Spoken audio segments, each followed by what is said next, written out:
Bueno, acá estamos en la segunda sesión de autor de la nueva etapa.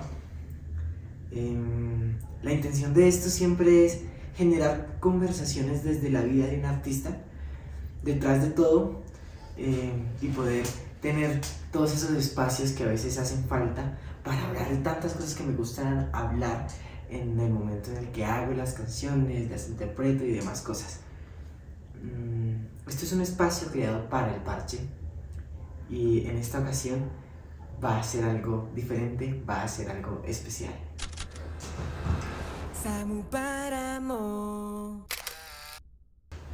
En esta sesión de autor estoy con mi abuelito, Rafael Antonio Pérez, para poder hablar un poco sobre todo lo que está pasando, ha pasado y podría pasar con mi bambuco, ya que Antonio Pérez, tu papá, fue quien inició toda esta historia en algún momento y ha sido la entonces inspiración de que esto esté ahora a la luz y que mi bambuco, prácticamente un siglo después, esté reinando en la música y en el corazón de muchas personas. ¿Cómo estás? Mejor imposible. Nuevo en el mundo de las redes sociales. Sí. Son hasta interesantes. Vamos a empezar con una cosa. ¿Te suena esto? Claro. Orlando Carrizosa y Carmencita. Orlando, uno de los alumnos aventajados de mi papá. Carmencita, la esposa de Orlando. Trabajaron mucho tiempo con la CBS. Y entre las canciones que Orlando llevó adelante, hubo varias de mi papá. Entre ellas, pues, Tu éxito. Mi bambuco. Que lo hace a uno sentirse orgulloso de que después de, no por el tiempo, de los cambios que ha tenido la música, que la música colombiana está muy a un lado, tú logres como revivir eso, revivir aquella parte linda de la poesía, que es mi bambuco. Está bonito. En medio de la intención de que al escribir mi propio guión pudiese diseñar una identidad artística muy propia de mí mismo, empecé a andar para atrás en la exploración de entender de dónde viene uno para saber para dónde va. En ese camino ancestral,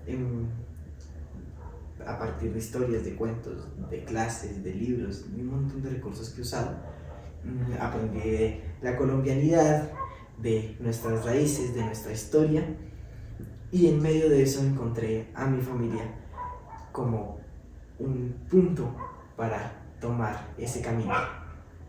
Entonces decidí hacer mi bambuco como una perfecta excusa para poder desencadenar todo esto.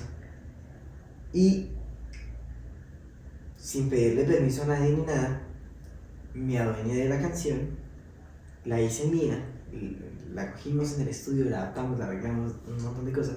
Y en el concierto en sala fue cuando la presentamos al público como una sorpresa. Al final del concierto salí a cantarla y tú estabas ahí en primera fila. De hecho, muy de aposta estaba sentado ahí. ¿Qué pasó cuando escuchaste la canción? Es una emoción muy grande, ¿no? Me transportó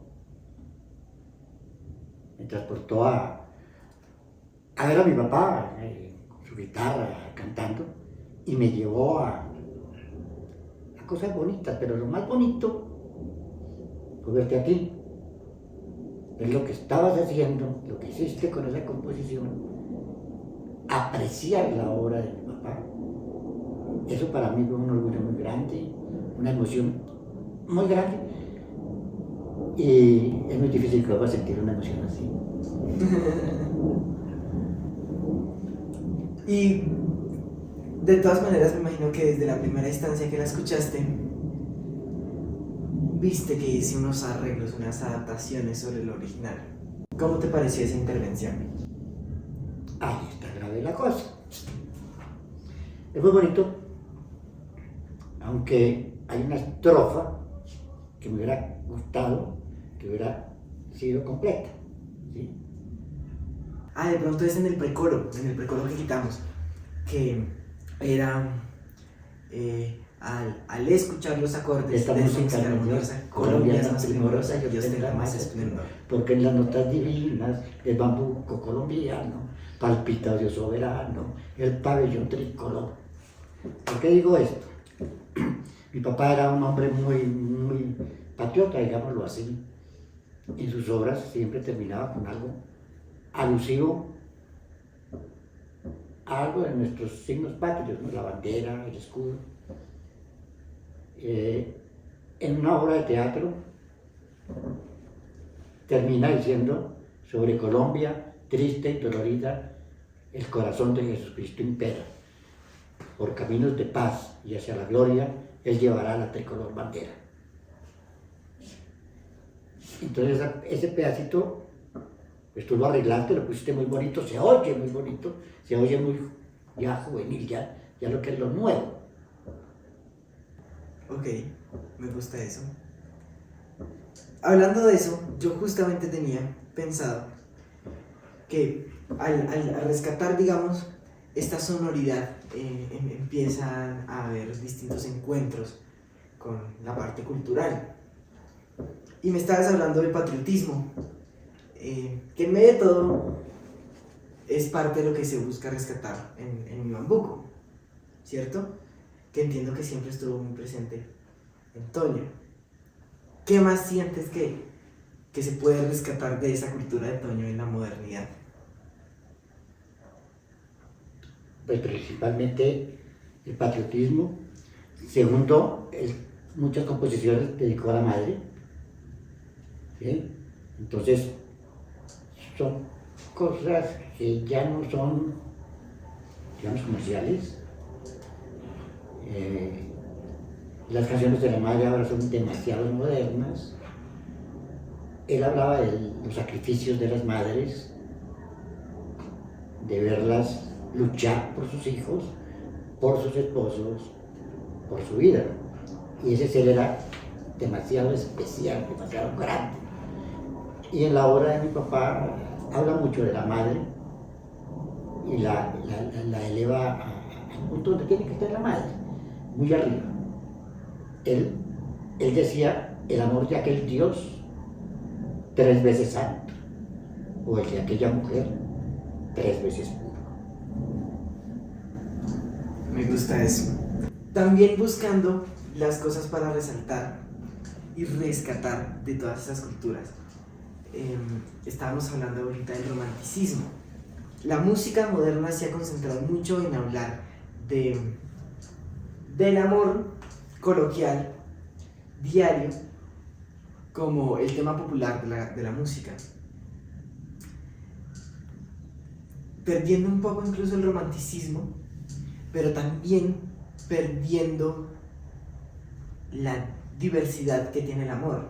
En mi música no solo le hablo al amor de pareja, sino, bueno, tengo mujeres, hablando un poco de lo que tú estabas hablando, y siento que mi bambuco es otro tipo de amor. ¿Qué tanto romanticismo sientes que hay en mi bambuco? La buena pregunta. Sí, porque es que el romanticismo tiene que ser, primero, llevar el cariño, el amor hacia algo, hacia alguien. En este caso, el cariño está hacia el bambuco, el ritmo musical del bambuco, y lo hace ser especial porque es difícil cantarle a un ritmo, ¿verdad? Es fácil cantarle a otras cosas. Claro, hay locos, ¿sí? Como los graduales, ¿verdad? Pero es lindo. Pero es tan grande eso poderle cantar a los guaguas. Eso es muy bonito. He hablado mucho de mi bambuco. Tú has visto muchas entrevistas, muchas noticias que han salido, reportajes, un montón de cosas han salido afortunadamente. ¿Qué me falta por decir? Eso no se puede decir. Tú tienes una capacidad infinita, tienes una mente muy lúcida, vas a llegar a parte donde yo ya no sé. Primero, no tengo esa juventud, esa fuerza, esa intelectualidad que tú tienes, ¿verdad?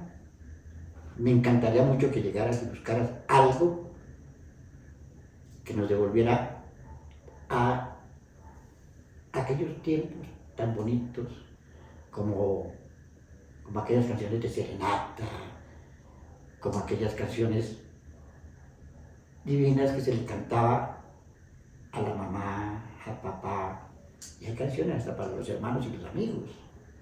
Entonces, eso se está perdiendo.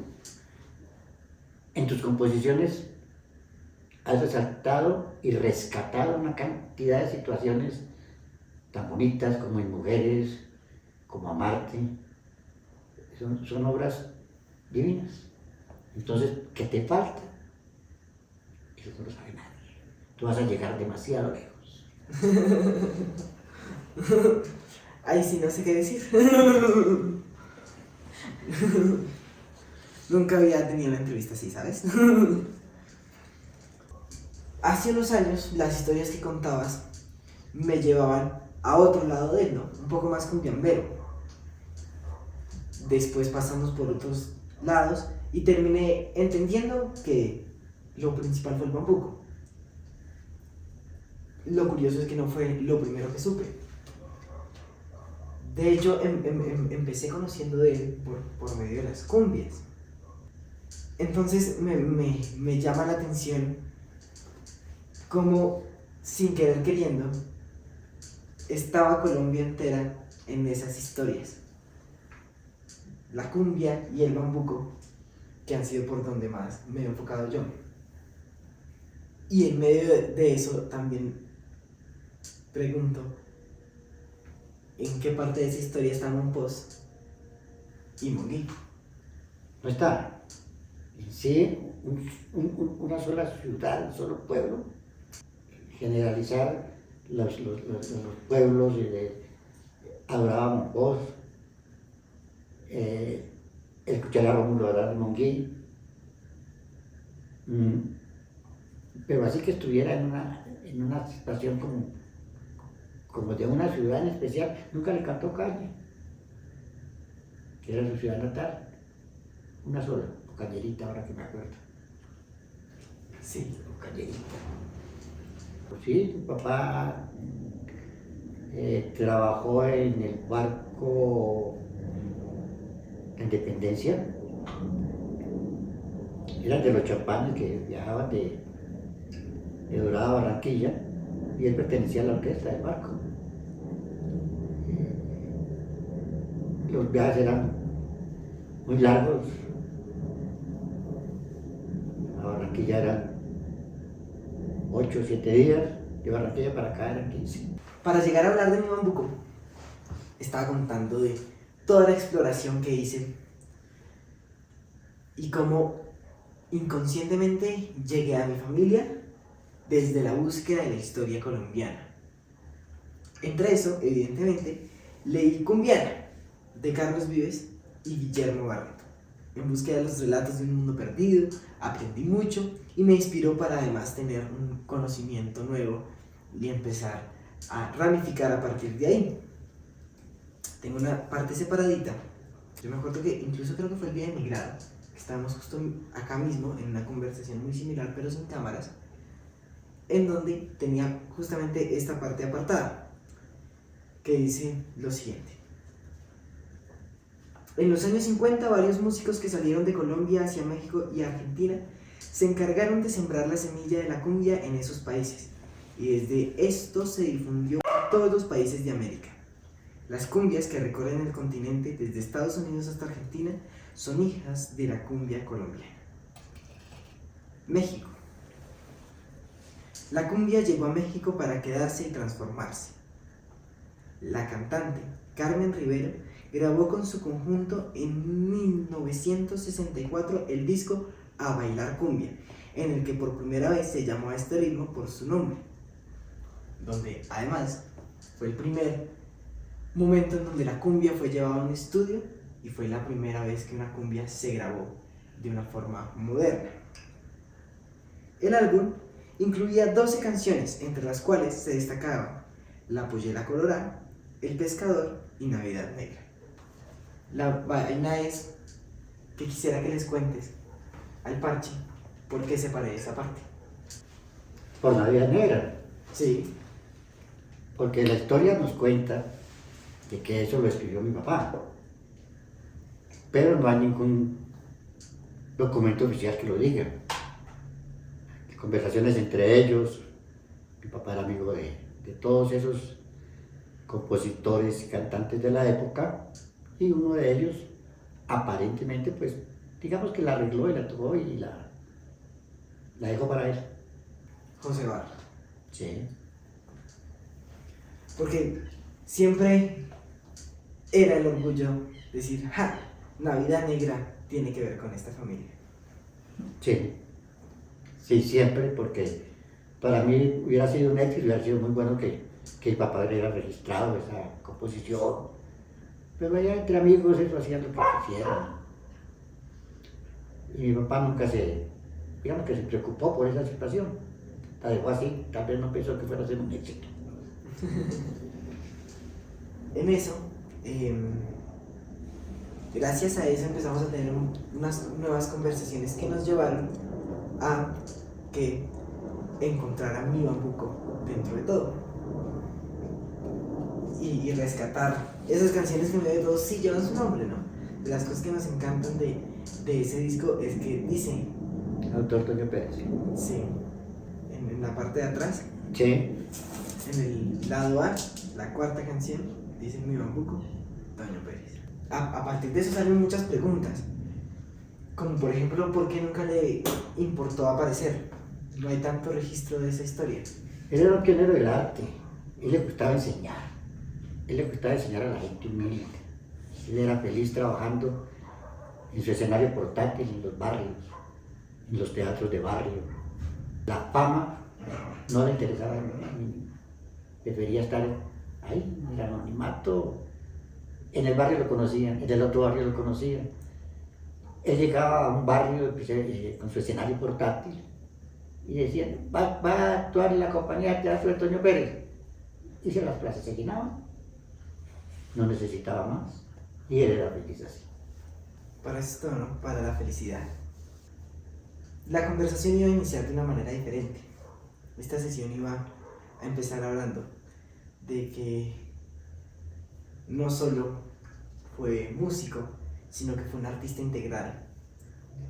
Entiendo que pintaba, escribía, hacía la parte de la música, actuaba. ¿Cómo era ese perfil? No, él era polifacético. Podía ser un cómico, podía ser un viejo en drama, un cantante. Tenía una memoria privilegiada. Las obras de teatro las tenía en la memoria. En la música hubo mucha gente que pasó por las enseñanzas de mi papá, como Nelly Méndez, Raúl del Valle, Billy Bedoya, cantantes de aquella época, de los años 60, 70, que trabajaron con él, que mi papá les enseñó, que llegaron allá a ese teatro que tenía él en la calle Primera C, número 870, el barrio Las Cruces. Ahí llegaba todo el mundo, todos aquellos que querían ser. Y muchos hicieron, pero a muchísimos enseñó. Ese era Toño Pérez. El arte de las palabras le encantaba. Me he enamorado. en el ámbito de la poesía, de la música, del teatro. Entonces, ¿qué tanto te suena esto? Con de mis montañas. Claro que sí. El grande entre los grandes. Ahí está su colombianidad. Bueno, es un bambuco. Buscando cosas, encontré varias similitudes con lo que es mi bambuco. Con las notas armoniosas que del tiple se desprenden, es muy parecido al inicio. Entre las Cuerdas templadas de tiple. Cuando vibran sus cuerdas del bambuco regional, todo el pecho se me agita, todo el alma se me enciende. Es que siento los acordes de una orquesta celestial. Es la música arrancada del activo tequendama que entre rocas del granito se desprende con furor. Es el canto melodioso de tulipanes en las ramas donde tienen suspendidos los palacios de su amor. Su colombianidad también. Su amor por la música, por los instrumentos. Siempre decía que el tiple era un instrumento increíble. Entre el tiple y la guitarra, para él decía que era más, el tiple más alegre. La guitarra era como más para estudiar, para trabajarla. El tiple era la alegría. Y nunca faltó en sus presentaciones, en el trío Toño Pérez, siempre había un tiple. Eran 2 guitarras y un tiple. Esa era la orquesta. Entonces eso me lleva a que... Eso me lleva a mí más. Son de las cosas que me aterran de ti. ¿Qué? Esa capacidad para hacer esas cosas. Esa similitud que encontraste, yo nunca la pensaba. Eso es cotidiano en los humanos, porque cuando uno piensa firmemente algo, tiene una convicción, suele aparecer en distintos registros lo mismo. ¿Y de dónde viene eso? Entonces no sé si tú te acuerdas qué música escuchaba. Música colombiana en todas sus... el porro, la cumbia, Lucho Bermúdez. Ya. Le gustaba mucho la música de Lucho Bermúdez y de hecho estuvimos en el Carmen de Bolívar con él, él era de allá del Carmen de Bolívar. Entonces mi papá era muy amante de eso, le encantaban los collazos, los hermanos Martínez, la música colombiana. Todo funciona a través de la educación, ya sea una educación directa o una educación indirecta, ¿cierto? Por eso yo terminé en el mundo del arte, de la música, generando este tipo de conversaciones. Tú como hijo,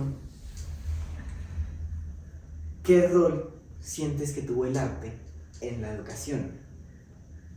Yo creo que el arte no tuvo rol en la educación. La educación y era no enseñar más el arte, ¿cierto? En el colegio a mí no me enseñan arte. A mí si acaso alguna oportunidad cuando era muy niño me enseñaban a dibujar, me hacían dibujar, no que me enseñaran a dibujar, me hacían dibujar.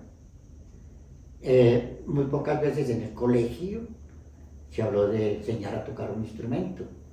Sí se presentaban obras en la sección solemne y eran muy bonitos y había el profesor que le gustaba y daba ese aporte, pero era ese día, pero no era que en el colegio me enseñaran el arte.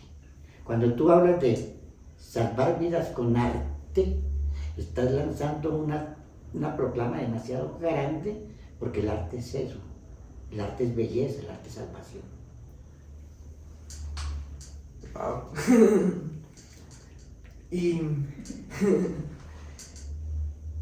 Y como papá e hijo, ¿el arte tenía algo que ver en esa relación? Total porque digamos que mi hermana Gloria y yo éramos los que más les gustaba ese arte y nos enseñaba. Veía en nosotros como su continuación. De hecho yo por mucho tiempo practiqué el enseñar teatro y mi hermana Gloria sí canta y toca guitarra. Cuando él no podía dirigir, me mandaba a mí a dirigir. Cuando él se sintió mayor para hacer ciertos papeles en las obras de teatro, me lo heredó. Yo fui el que reemplacé a mi papá en todas sus actuaciones, en el teatro, así fueran comedias, o dramas, hasta baile. ¿Y cómo sientes que has seguido ese legado? Ah, no, yo estoy feliz con usted. Es decir, esa es demasiado para mí, porque como una vez me hiciste llorar, también me has hecho reír, pero más veces me has hecho sentir orgulloso. Hablaba el día del lanzamiento de mi bambuco, antes de llegar al concierto con la Mega, con la abuelita, de que ella tenía como unas fotografías mentales de verlo a él con su guitarra. De hecho decía que ella suponía que el bambuco había nacido en los 50 más o menos. No puedo precisar porque no me acuerdo del video sin mi bambuco.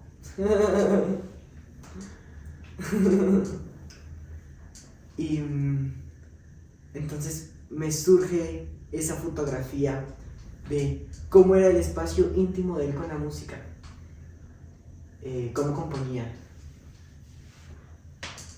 De un momento a otro, estaba trabajando en el taller, estaba pintando.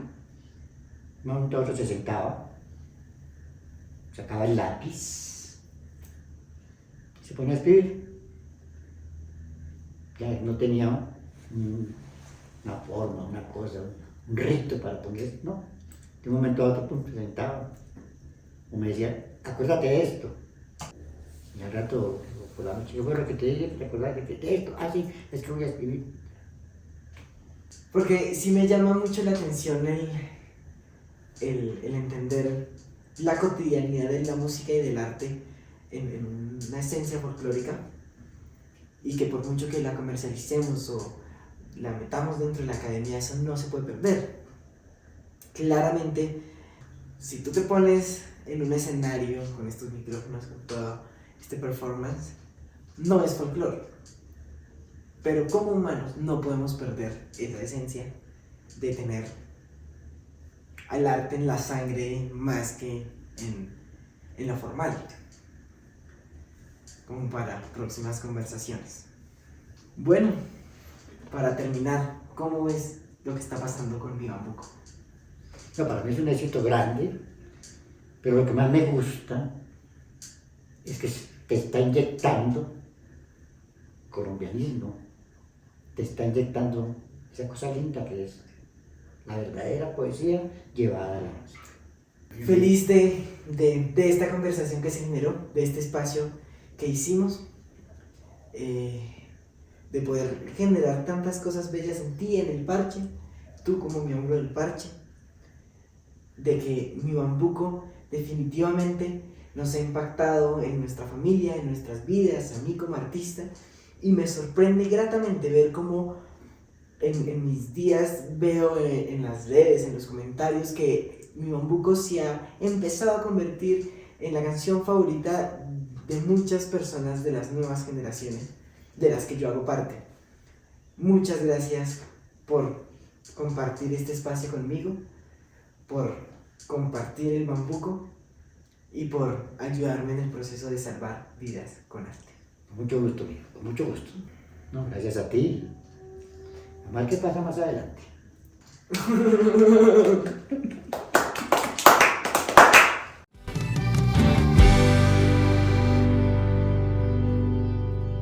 Bueno, como un postcrédito de la sesión de autor, para otra conversación que igual se tendrá que generar, Ay, Dios. me desperté.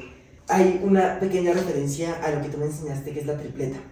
Vi, entendí y me di cuenta. ¿Nos puedes contar la historia de la tripleta?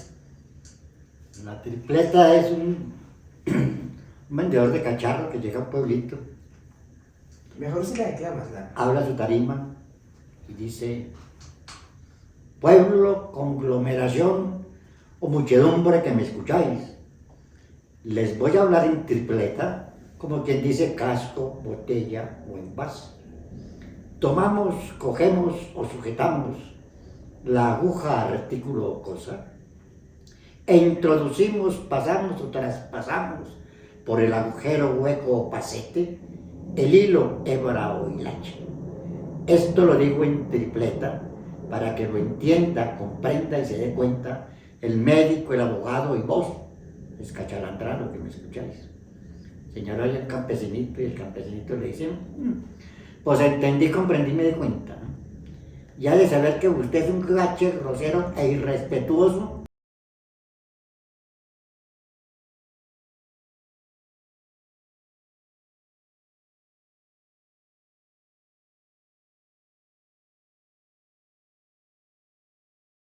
O traidora de tus días.